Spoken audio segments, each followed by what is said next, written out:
So it is January 19th. We have a possible freeze watch. Our warning.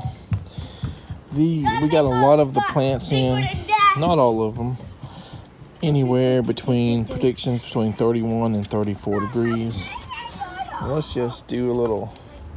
I think these moringa cuttings are all toast. I think, yeah, they're just.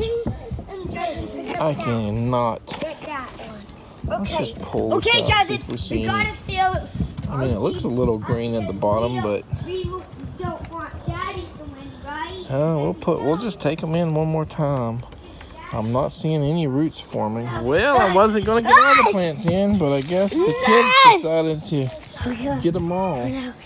So yeah, it looks like they brought in all the plants except the big guava and Barbados cherry and this wagon. So since they did this, I might as well just take this wagon of mostly jaboticabas and one avocado inside. So as long as we're not getting that, maybe 31, 32 prediction, there's a few forecasts that say 31, most of them say 34 tonight.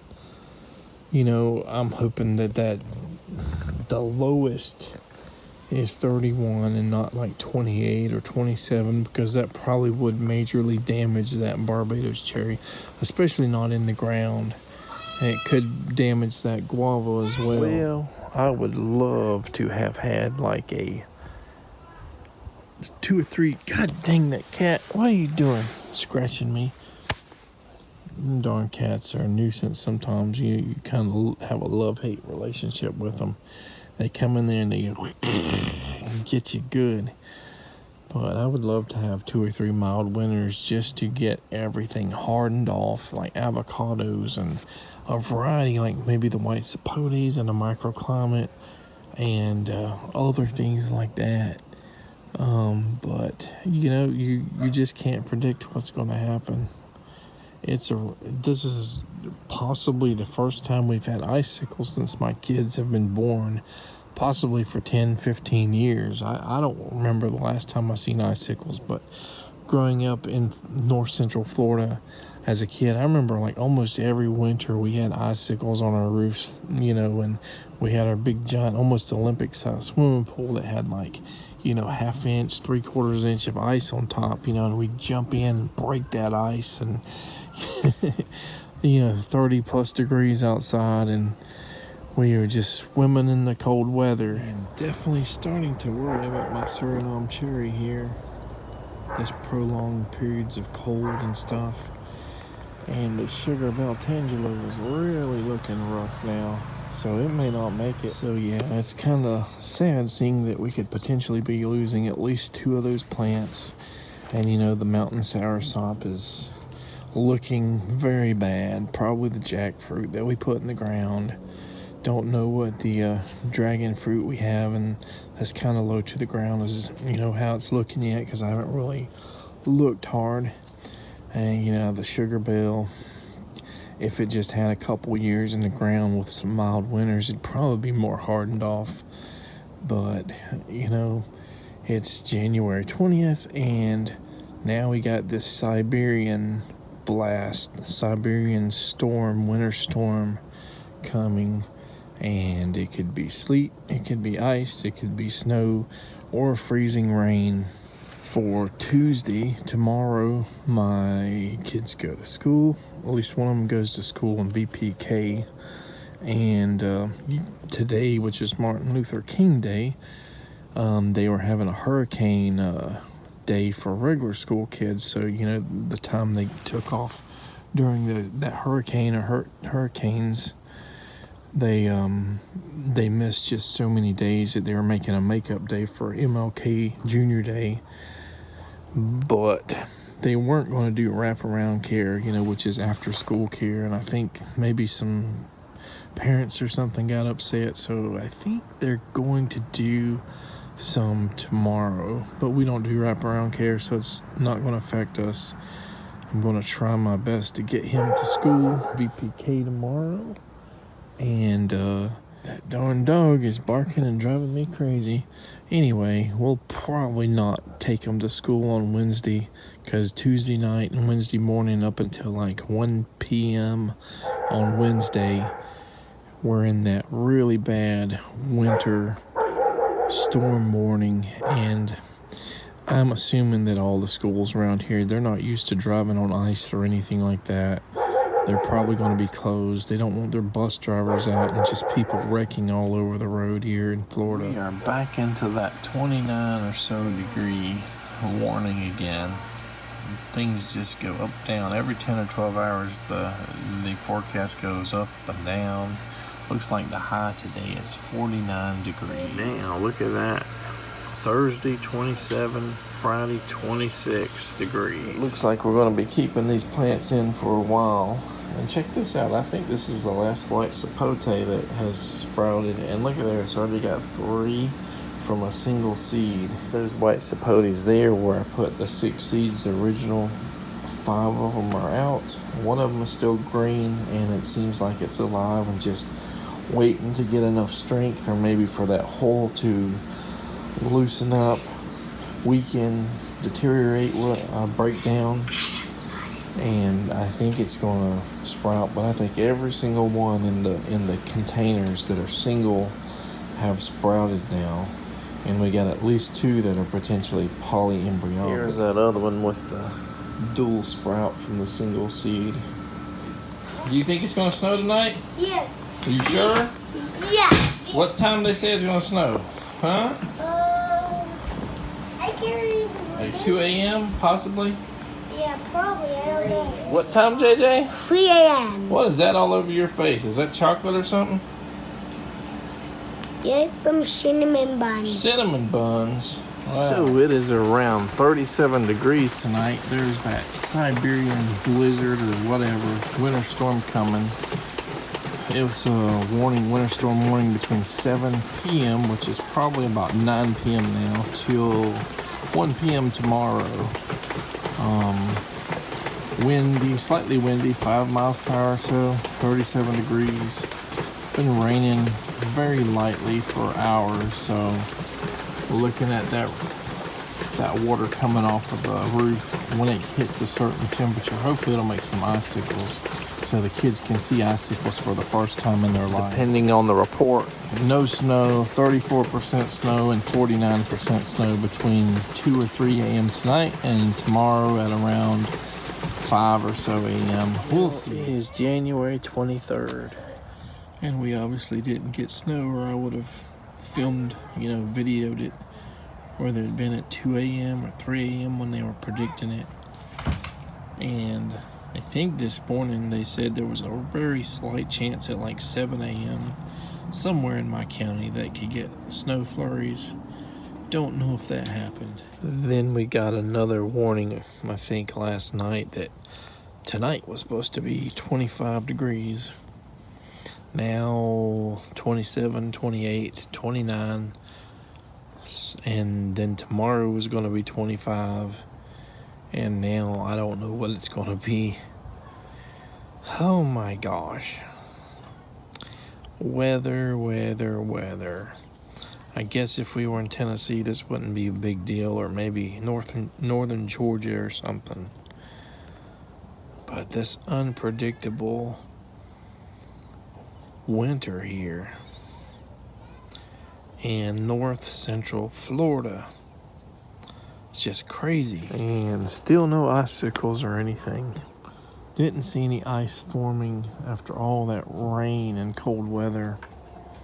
I guess it just did not hit the temperature. The skies did not hit the temperature, or we just did not hit the temperature on the ground, for a long enough time to actually freeze all that water and rain. But Pensacola, Florida, I guess got, 6 or 8, 9 inches, different parts of the panhandle. Somebody had a tape measure they put in the snow and measured it at 9 inches. Crazy. Everybody was saying that was a once in a lifetime event. Yep. Maybe one day my kids will get to see snow. I've seen it a few times, like 3 times, I guess. Once in Florida and a couple times in different parts of Tennessee. So today is January 25th, and it's looking to be the coldest night of this 2024-2025 winter so far. Predicted now to be 24 degrees tonight. Oh, what fun. So it's a new day, January 26th, and this is the first morning that we woke up and there was frozen ice on top of our concrete bucket containers and tubs, water tubs and stuff like that. Of course, we got the normal frost, which we get on top of roofs and, Nellie's wheelchair ramp rails. They get frosted at, 32, 35 degrees. But I think we hit 28 degrees for just long enough to make maybe a quarter inch of ice on top of some of these. And I thought, this being Saturday, we were supposed to get warmer weather. But 3 different weather forecasters, are saying anywhere between 32 to 37 tonight. One says 32, one says 35, one says 37 degrees.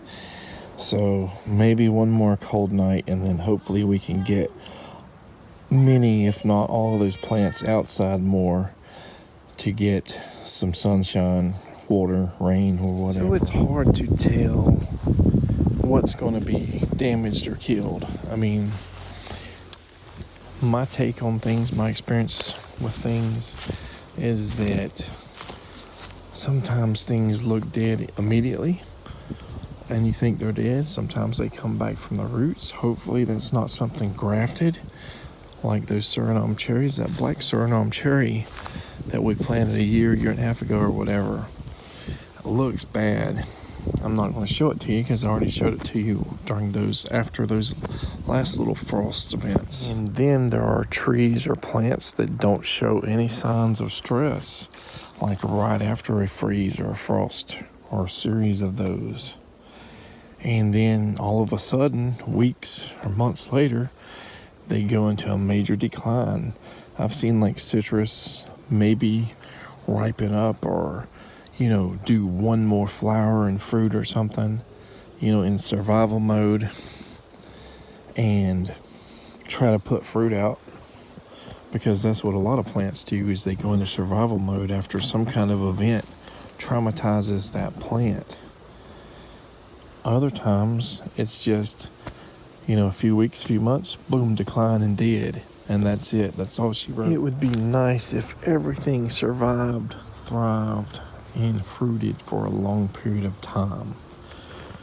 And but these avocados, they're not showing any sign of stress from the freezes, not yet. But again, I've seen one of our avocados that got, I guess, the drought or soaking it in water. I think I had probably killed the rootstock, in that Mexicola Grand or whatever cultivar. But the top looked healthy until, I guess, it used up all of its energy reserves. And boom, a week, it went from looking good to completely dead. But let's talk more specifically about avocados, that are in the ground already, that I didn't kill or help kill off. That drought just about killed them. I was trying to keep the Mexicola Grand alive, and I just kept it bottom soaking it too much. But if they have the ability to survive, thrive, and fruit and keep growing without like major dieback on winter frosts, they would probably be the most important in that subtropical range of plant for our garden, at least for the next, whatever, you got to harden them off for 2 or 3 years. So we don't know how hardy the rootstock is on most of these. If not all of them, they could have Haas or something like that just isn't cold hardy. That top may even look just like the Mexicola Grand until all of their energy reserves are used. And then that's it. So if these avocados survive, thrive, and fruit long term, they kind of replace those citrus, with citrus greening being a major issue until citrus greening is taken care of with new cultivars or new, methods of treating HLB or citrus greening. Moving on to something else. And this is something that I hadn't really thought about or discussed with anybody until recently. We've talked on our garden vlog over the last year or two about, how red maples die here. Didn't know why diseases. We talked, probably about the sweet gums that constantly die and fall. Of course, they're connected by roots, I think. So there's probably genetically only one or two sweet gums in our patch. And they come back up from the ground, die. And what's the reason? So let's talk about persimmons. I did not know, because we don't really get the big cankers and stuff on persimmons, that only a few are actually tolerant or resistant.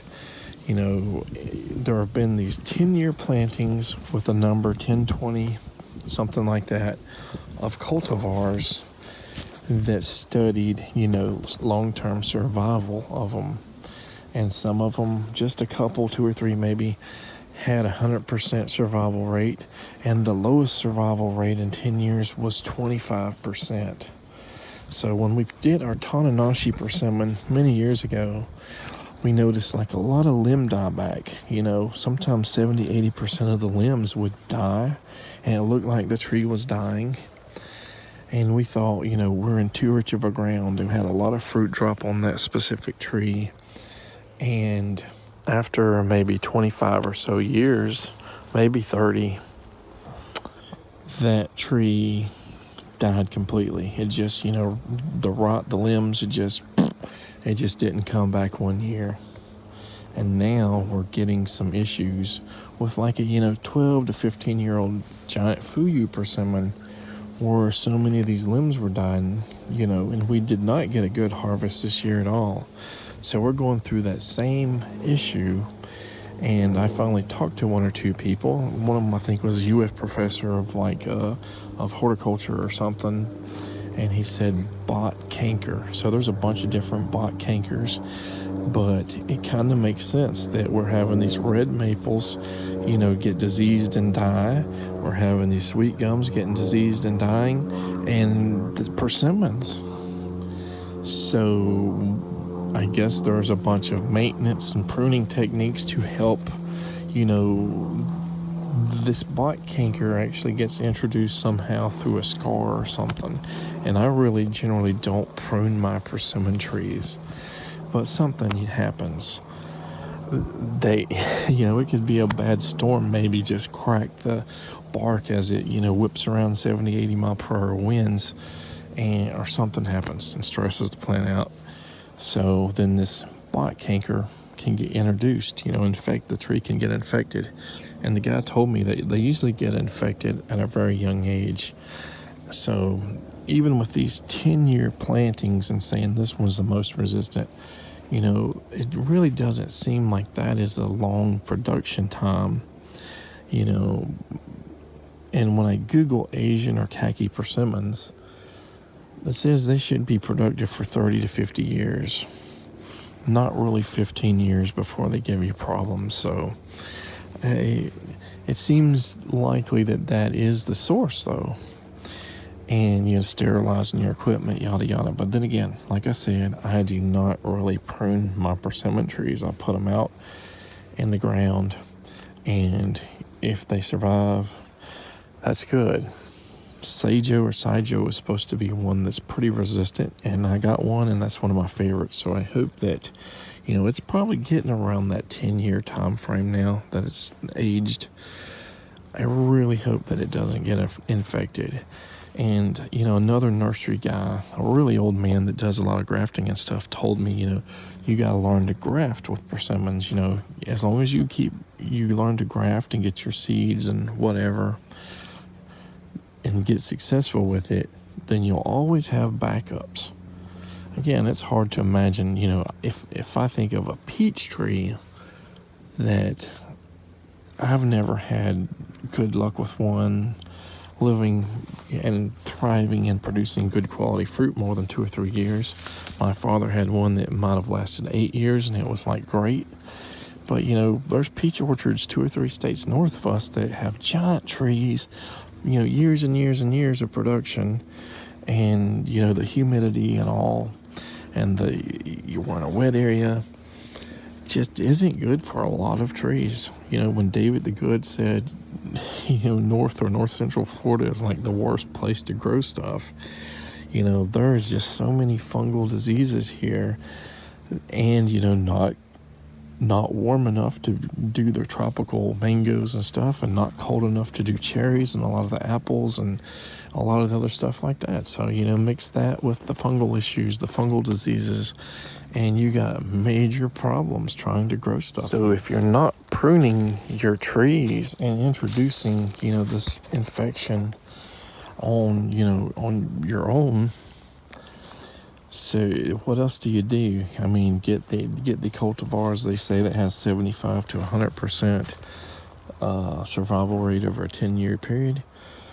The second thing is, they say mycorrhizal fungi introduced to persimmons will help combat bot canker. Guess what? We're working on these aged wood chip raised alternative beds. We're working on the post mycorrhizal beds where we do it after we plant the trees. That perfect. That's the perfect experiment, I guess. Trying stuff that this bot canker infects these plants, and building these beds around them. It's not going to hurt to try when you're using all these free materials, all these pine needles and leaves and different things, and just introducing so many different fungal, mycorrhizal fungal activity and stuff, and earthworms that are going to help retain moisture and stuff anyway, help combat weed growth. So I think maybe next season this can be a topic we do specific to bot canker and mycorrhizal, age raised wood chip bed project. We can make a video about it, working on this very thing and doing post mycorrhizal beds on all of our persimmon trees. The Sabar Jabota combo is looking bad, and people often say that Sabars are more cold hardy than the red hybrids, but look at that. This definitely took some damage. Is it going to survive? Well, this is our sacrificial one, so we'll see. And this is the red hybrid. It's definitely got some burnt tips, got some redness, almost like fall colors on it, but the leaves are still perked up. And these are right beside each other, same exact temperatures. Well, it is now January 26th, and this red hybrid Jabota Cava is definitely getting a more wrinkly look. So it's hard to tell if it's going to die or just lose its leaves or whatever. The Sabar still looks pretty sad. Remember, we put ash in here and all these pots too to try to keep that soil level from freezing because of the salt, the magnesium in the ash. Well, they use salt, on roads and everything, icy roads. So they say it kind of works similarly to putting them in the ground or in a pot, keeps those roots from freezing. We got our 2 little hibiscuses back in the water, bottom soaking them. We got the Barbados cherry back in the water. It lost quite a bit of leaves. These hibiscus, for whatever reason, just do not do well indoors, and they need quite a bit of soaking even in their pots. But that could just be from whatever nursery soil that they were growing in just did not retain a lot of moisture. All of our plants are back outside again, except maybe the orchids and 1 or 2 of the house plants. So it's getting warmer weather. Here are those original 6 white sapote seeds that I put here. And everything has looked green. Let's see if I can zoom in on this guy. You see right there? There's number 6. It's actually shooting out a little sprout finally after such a long time. So I want you guys to see something else. remember, I think we had 2 possible polyembryonic, maybe 3 possible polyembryonic white sapotes. Here's one from that original seed. You can see it coming out of that seed hole with 2, or seed husk with 2 sprouts. Here's another one. A single seed was put in here, and it's got 3 sprouts. Here's a third one. Single seed, 2 sprouts. Fourth one.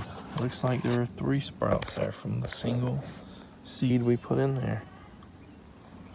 Possibly 4. So it looks like there's a 3rd sprout from this GHB avocado. Check that out. I got the sun right in my eyes, so it's hard to see if I'm aiming everything correctly. This is number 2 right here with the 2 sprout seed, from a single seed. So possibly 2 polyembryonic seedlings from the GHB Mexican avocados. And the matchstick bromeliads are blooming again.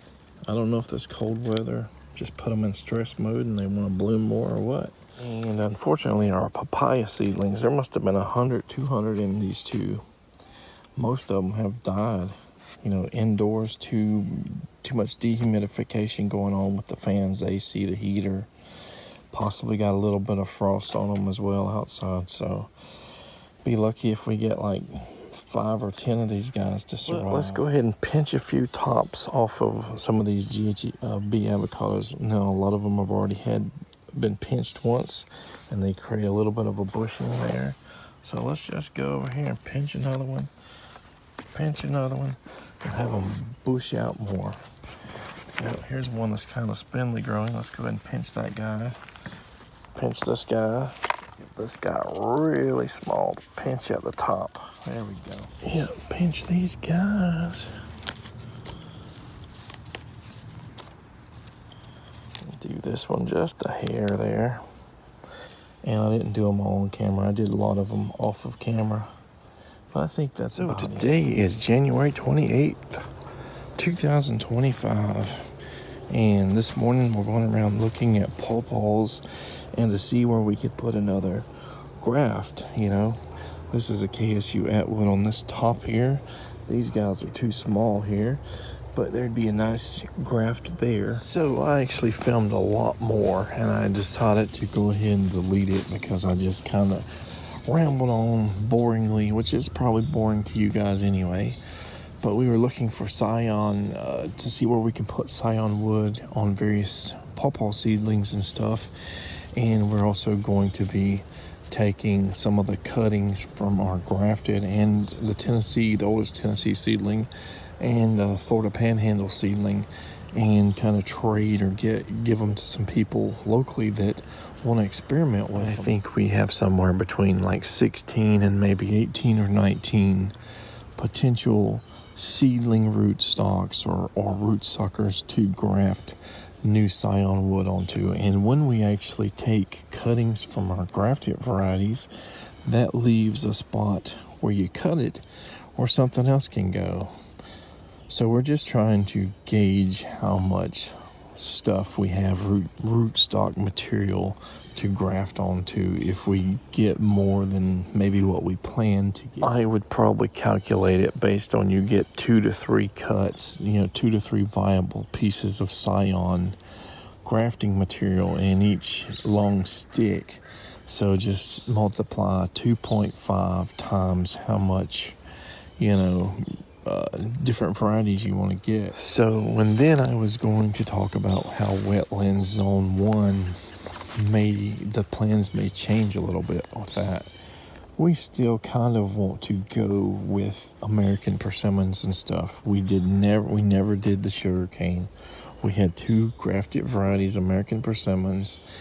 One of them died completely, the other died to the rootstock, and I'm assuming that rootstock will come back, but it's not, an improved cultivar. It could be a male or a female, and it might take years and years and years to find out. So it'll probably be a good thing to try to graft onto, but we definitely want to get a few American persimmons going if we have to push many and many attempts out to try to get, something that's going to get pollinated, whether it's a male and a female or what's called a self-pollinating variety.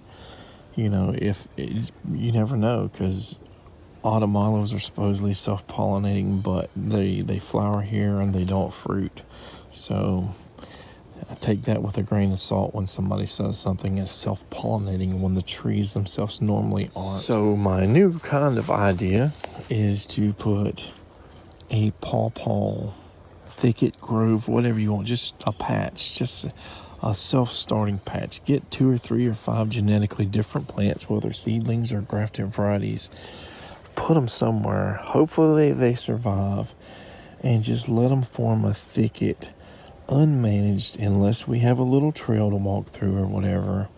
And I'm definitely thinking about doing it where the L kind of cuts off between the long side and the little L shape there, the corner where nothing really grows, and there's so much root density from maples and stuff.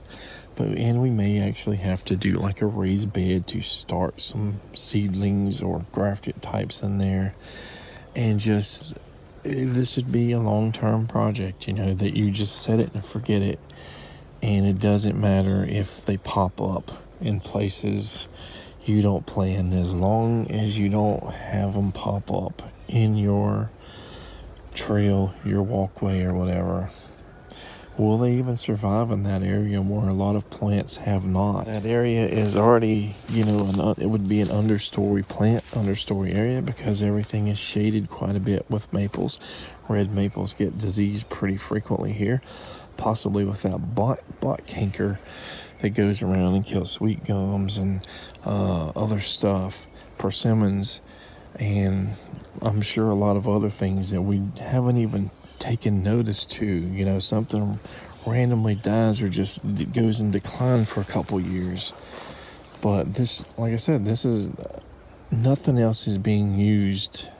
That area is not being utilized at all. We had an idea to do a raised bed for like asparagus, which might still be a good viable option. We could put a raised bed there, plus have these pawpaw thickets there if they manage to survive and thrive. I don't know if we'll ever get sugar cane in that wetlands on one area. It's probably would take a random act when I'm just in the right place in the right time and find it for the right price, or somebody just shares with me some sugar cane and I grab it and plant it. So it is January 30th, and bad news on 2 of these loquat grafts. One of them I thought had failed, but I could not get the scion wood to actually loosen. So it healed up. It had several leaves coming out. Check this out. The actual rootstock appears to have died. So the rootstock died.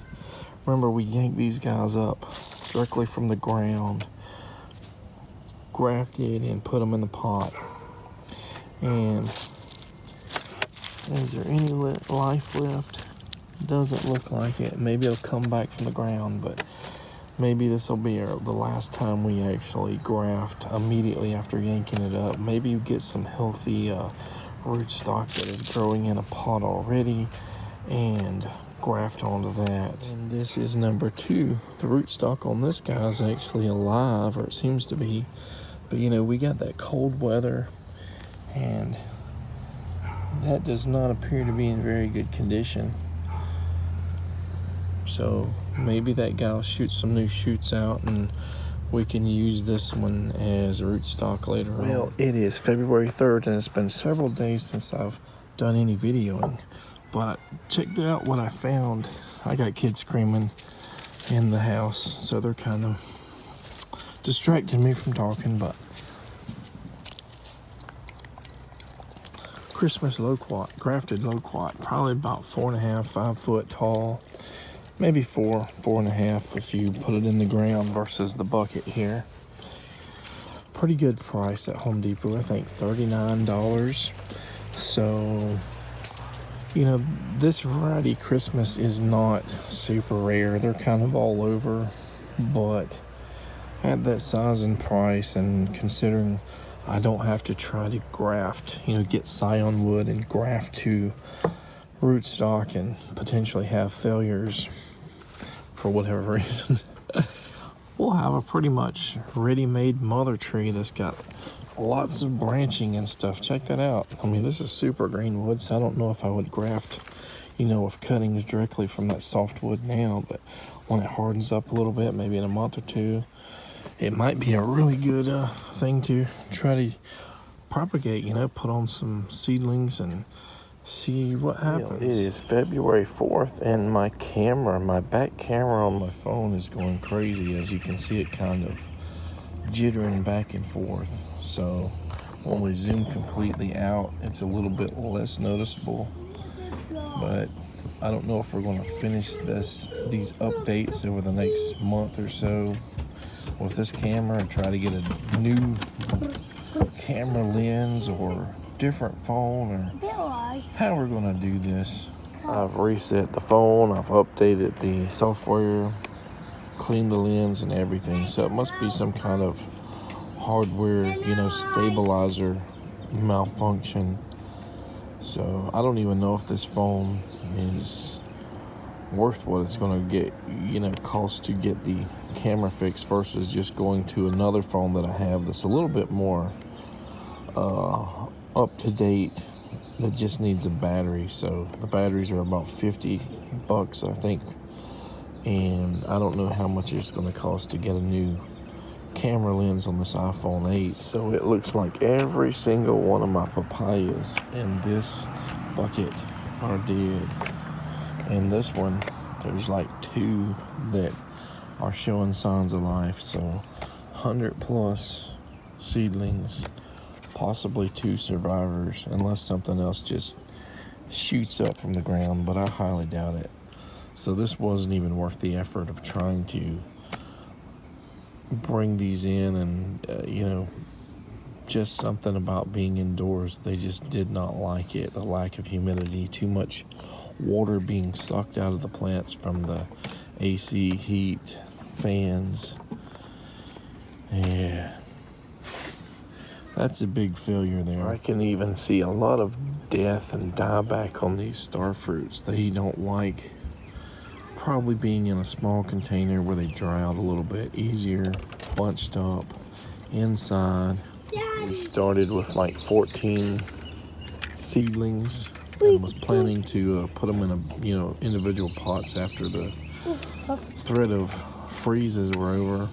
Now we'd be lucky to get like 3 to 5, and we could still have some more freezes, so we might have to take them in, and this may go to 0. So I looked at the loquat that I grafted in the big pot, kind of like this guy here, and that cyanwood over the last 2 or 3 days has just been looking like it's getting less green, and the same exact thing happened to it when I got that cyanwood from another branch that died. I cut the cyanwood back, put it on a different branch, and now the branch is dying back from below, in the rootstock itself. So I think I'm done trying to graft onto that one. I don't know if that's a common occurrence, if bacteria or something gets into the branches or something, and maybe it just cuts that branch off. It sacrifices that branch for maybe the better good of the plant. No idea, but this is the second time it happened on the same plant. So most likely 99.9% chance that is not going to take. It's just going to drop its branch, and hey, that sucks. That's also the same thing that happened with this guy here. Scratch the wood, there's no green there. It's like boom, it's going to die below the cyanwood, into the rootstock. So that means this guy here that is still wrapped and has a little bit of tip coming out, bud, this is potentially our last chance of getting any of those champagne cultivars to be successful. And that guy most likely is dying, but it has a greater chance probably of the one in the bigger pot. But like I said, I think this is the only one we really have any hope for, and we're just going to keep it wrapped as long as possible, see how it buds out. These guys are supposed to be super easy to graft. And I have successes quite a bit, probably 60% or more success rate on pawpaw grafting. So I know I can do the cleft grafts.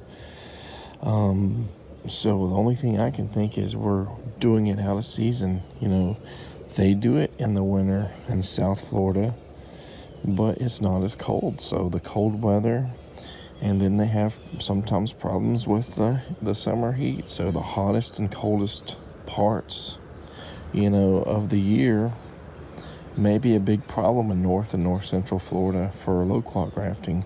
Maybe we need to do it in the spring, super early summer, or maybe the fall before it has a great chance of having freezes. Look how amazing this one Dunkin' grapefruit is looking in the wettest area of our property on the little like mycorrhizal bed here. Such lushness, such large leaves, such vigorous growth for being in the ground not very long.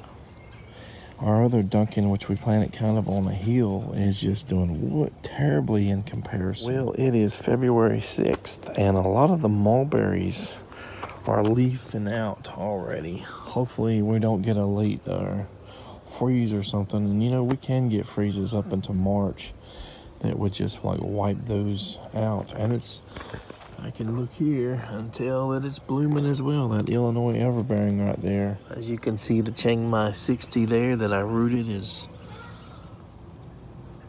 leafing out. And this other, I guess, what is this? Illinois everbearing is leafing out, and these Illinois everbearings here are leafing out. As I said the other day, this guy here, look, there's like no green on it.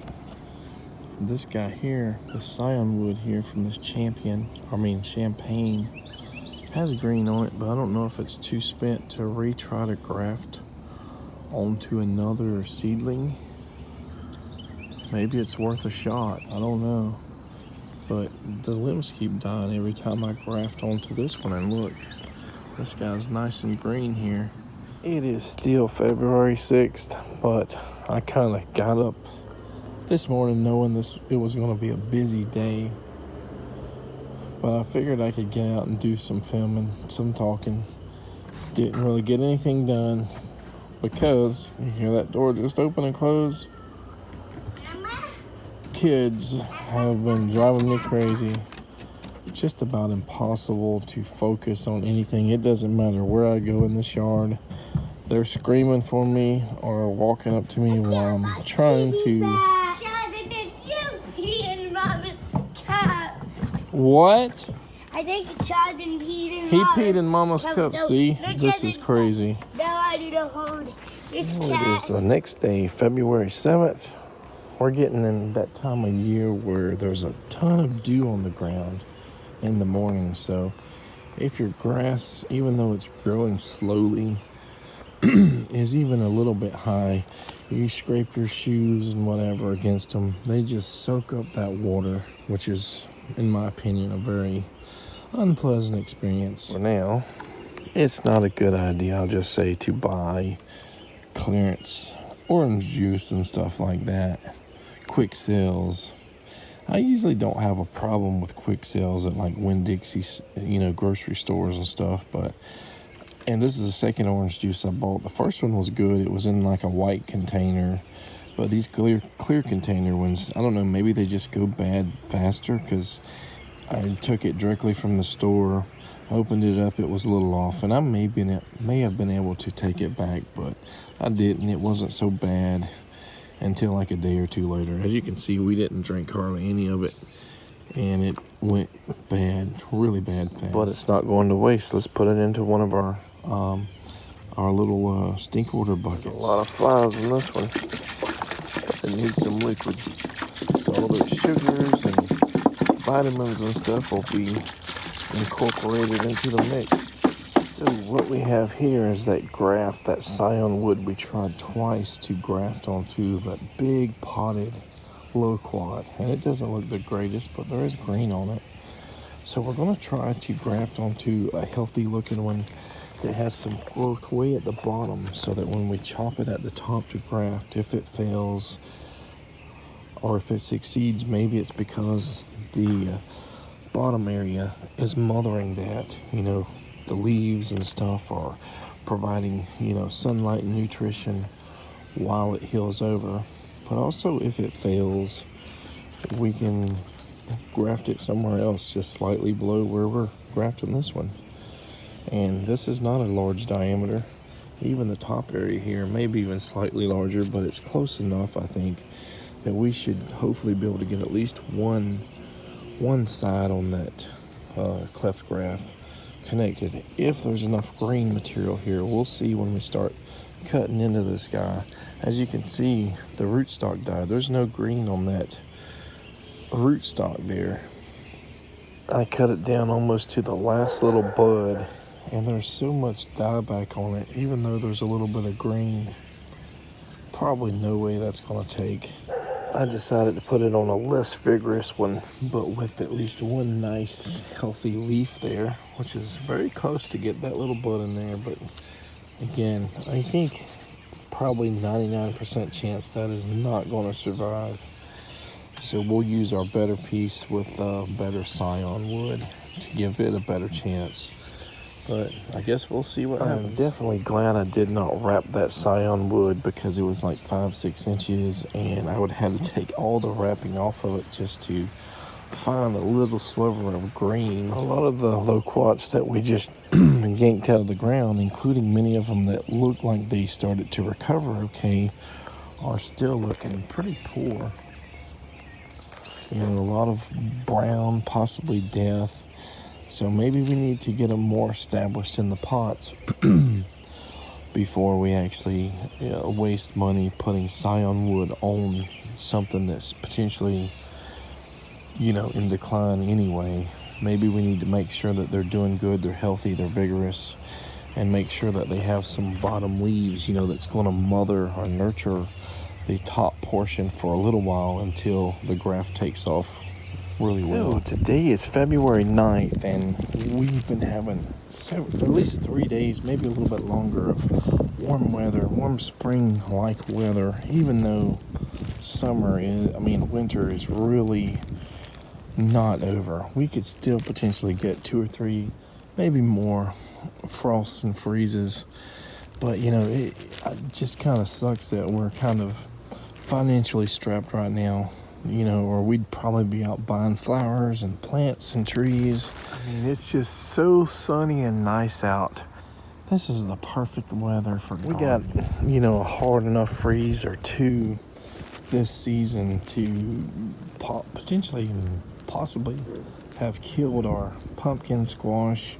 It came back. We were hopeful. We had a lot of male flowers, then, a few female flowers, and then once those fruits started forming,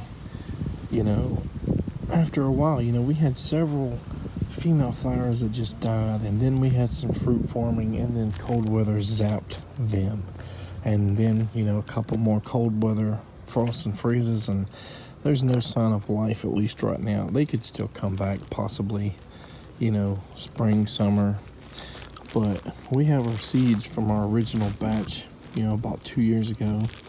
Let's plant some in the ground. Let's plant a couple in some pots and see if maybe they will sprout and do anything. We got like 5-7 just pushed into the soil upright, and then I'm just going to spread some more over there and just maybe cover with a little bit of soil, and then water it. A little more soil there, and then we'll see if any come up. And we're going to put some in the ground in various places just to see if anything comes up. We'll probably forget about where we put them. So if they never come up, we'll be like, well, where did we put them? But if they do, and they do okay, they'll end up shooting really long vines out over time. So it'll be obvious if they do okay. Before we get to planting those seeds somewhere else, this is our sacrificial avocado, which we just kept out in the cold. You see, there is some tip burn dieback, but there's still green leaves that did not die. And look at there's new growth there as well. So for a seedling that's only a few months old, that hasn't been hardened off for 2 or 3 or 5 years, these guys are pretty resilient against the cold. This is the GHB, or Mexican avocado seedling. So Mexican avocados are obviously a little bit more cold hardy, cold tolerant, but they're also supposed to be variable. I've heard like some of those small nurseries around here that do some of these, they just keep them out in the cold, and some of them die every year and some of them make it. And they say it's just variable. You just can't predict how cold hardy they're going to be until you test them. We're probably also getting in that time of the year where we need to take some of these things off of the wheelchair rails, the ramps, because we're getting too much sunlight. We need to start hooking up our water hoses again, putting them in slightly more shade so we can water them, keep them more moist, and they don't just like die from full sun attack. You know, they're not in the ground, so they're not being kept as moist, and hope that we don't get a super hard freeze. But if we do, we'll just have to pull them up from those shady areas a little bit further away from the rails and take it as it comes. Well, I planted probably about 20 or 30 of these pumpkin or squash seeds all in this kind of back wetlands, you know, zone 2 area, and little hills and like root areas of sweet gums and like a heel of a camphor tree.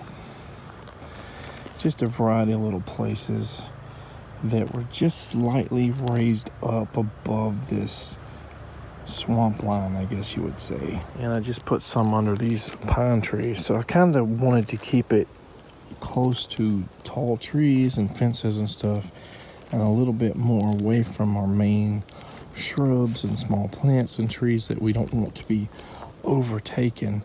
So if the vines get a little bit out of control, we can just throw them over a fence, or maybe, you know, on a tree there if they come up. I mean, I don't know. We got this little sunny clearing here. It's still kind of close to things. You know, I've not had any luck growing sugarcane or anything right here, long term at least. We got a mayhaw, but I think maybe there's so many thorns here, but I think maybe we should just put a few here, and they may even just go out of our field here and in the other property and create pumpkins or something if they sprout and do well. But hey, we're just using up our supply, which is probably, you know, not going to be good forever anyway. Well, I may have used 2/3 of these seeds, or maybe just 25%. We'll see. And if they sprout and do well, maybe I'll give most of these guys away to somebody else before they get too old to be viable. It is February 11th in the morning, about 9:20 maybe a.m. and I'm just sitting here looking around in the kind of the wetland zone 2 area, the really furthest back areas on my property, and kind of thinking we need to get some stuff done. We need to get some of our like mycorrhizal raised beds started or completed. Some of them, we really need to get those 2 pear trees somewhere. At least one of those pear trees need to be in the ground soon, in a raised bed hopefully. But we have a lot of ideas, like I talked about maybe a month ago. I'm not sure exactly when. We've been working on these updates since we stopped filming like season 2 of our garden vlog, you know, of like those prime areas that we couldn't use because we were wanting to have vehicles go, you know, in certain areas. Now that is less of an issue, especially back in the back. Maybe we could just do those fig beds, you know, for fig trees and stuff, which some of them are not quite resistant to root knot nematodes, and those mycorrhizal raised beds should help combat that issue, if that is an issue that has caused problems in the past with some of the fig cultivars or varieties we've tried here that have not made it. I think we're just sort of in a difficult time with, you know, raising 3 kids at their current age, and hopefully it's not a midlife crisis, but just trying to balance out everything that we need to do in life And, you know, with gardening being such a big part of my life for the last 25 plus years, it's just very hard. It's even very hard to fathom things that don't even cost money, like making these raised beds, like preparing these beds, building them and doing post-mycorrhizal beds, and just not having the time or constantly being, you know, interrupted when I'm working on them. And I probably shouldn't even be out here this morning looking around and, you know, daydreaming about what needs to get done, because we got to start homeschool for the oldest son. You know, I have to start making sure he's in there doing it. I woke him up a few minutes ago and I said, go pee, go get your breakfast, get ready for school, because we're fixing to start. So I walked out here thinking it would just be a few minutes, and then, you know, not much gets done out here. So I was just reading the One Green World 2025 catalog here, and they got a little section about pawpaws, and, you know, they kind of repeat a lot of what a lot of sites and stuff say, a lot of articles say about pollination. It says here that you can plant them up to like 5 foot apart, you know, as far as minimal spacing, and because they like growing in a thicket. Of course, look at my camera stabilizer just shaking back and forth there. But yeah, they grow in like thickets or pawpaw patches in the wild, so it says they kind of like having their roots sewn together, basically. And as far as pollination goes, it says, you know, 2 at minimum, but, you know, 3, 4, 5 different genetics help with pollination. But it also says here, you know, what a lot of people say, that rotted meat, roadkill and stuff like that attracts the pollinators. It does not say it's going to get natural pollination, or at least much of it, without that, unless you hand pollinate it. So that's all it's saying. You know, if you don't have roadkill to put around your trees to bring in the beetles and the flies and stuff that usually eat rotted meat, then you have to hand pollinate them. It is February 18th and we're in another cold snap. We had it was like 37 or 38 degrees Fahrenheit this morning. I think we got like one night that the low is like 50, and then it goes into like the 20s or super low 30s. So many things are like shooting new growth. And look at all these Illinois everbearing mulberry blooms. They're already blooming. They're shooting up so much new growth, and so many plants are doing this. So they're fixing to get shocked, a lot of them. Many of them that I can't take in, and you know, in the warm weather, it's just gonna not be good for some of them. I can just see a lot of things just having major dieback. Well, it looks like my camera has took a turn for even the worst. Look at that. I'm not moving my phone at all. The sensor or whatever zooms in and out, or makes things blurry or clear. I don't know what's going on with it, but it seems like it is totally gone. So it is February 25th, I believe, 2025. And there's definitely no way I can continue updates on this vlog, at least on this camera or phone. So we may or may not get any more updates here before ultimately starting the season 3 of the gardening vlog. You know, officially, once we get officially in that date range. And I still don't know when I'm going to do it. But this is definitely a setback. I could potentially borrow Natalie's phone, but she, you know, the kids are always driving her crazy to use her phone and stuff already, so it's stressful on her. But, you know, if I have to do some temporary updates or start working with her phone, or maybe the iPad, which has a horrible camera in it. Wow, I can actually hear clicking. I can hear like some kind of motorized noise in this camera system, which is very strange. So that's probably the end of this video. Take care.